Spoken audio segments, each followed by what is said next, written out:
Jung's most dangerous discovery wasn't about mental illness.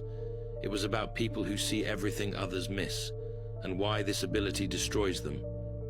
In his clinical practice, Jung documented patients with what he called differentiated perception, individuals who could read micro-expressions, sense hidden emotions, and perceive psychological patterns that escaped everyone else. They saw through social masks, detected lies instantly, and felt the unconscious tensions in every room.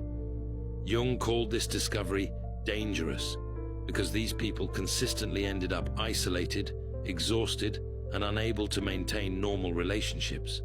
Not because they were unstable, but because seeing everything came with a psychological cost no one understood.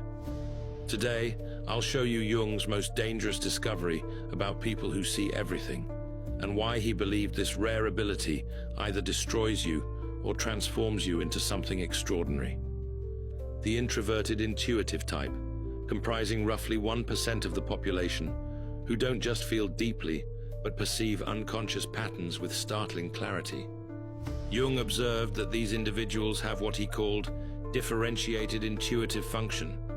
Their brains process not just obvious social cues, but unconscious emotional states, repressed content, and psychological patterns that others cannot detect. They see the depression behind forced smiles. They sense the desperation beneath confident presentations.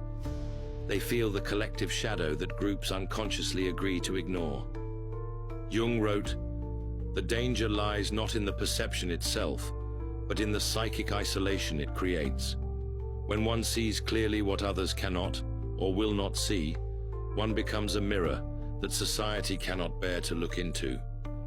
This creates what Jung called the problem of the superior function, when your greatest strength becomes your greatest burden because it separates you from collective unconscious participation.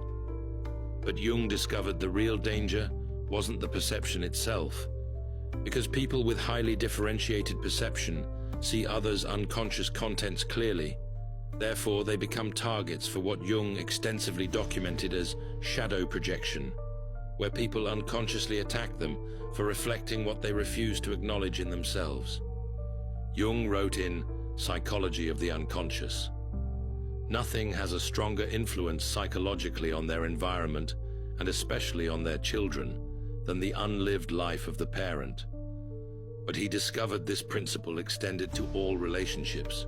When someone's shadow is reflected back through another person's clear perception, the unconscious mind has two choices: integrate the shadow or attack the mirror. Jung documented this pattern repeatedly in his clinical work. The person who sees clearly gets blamed for creating the problems they're merely observing. His patients with differentiated intuition experienced this constantly. When they would gently suggest that someone seemed troubled, that person would explode at them for being negative or creating drama. When they'd express concern about obvious problems, they'd be accused of being judgmental or manufacturing issues where none existed. Jung realized this wasn't coincidence, it was psychological defense. In Memories, Dreams, Reflections, he wrote, "Everything that irritates us about others can lead us to an understanding of ourselves. But for most people, it's easier to attack the person reflecting their shadow than to examine what's being reflected."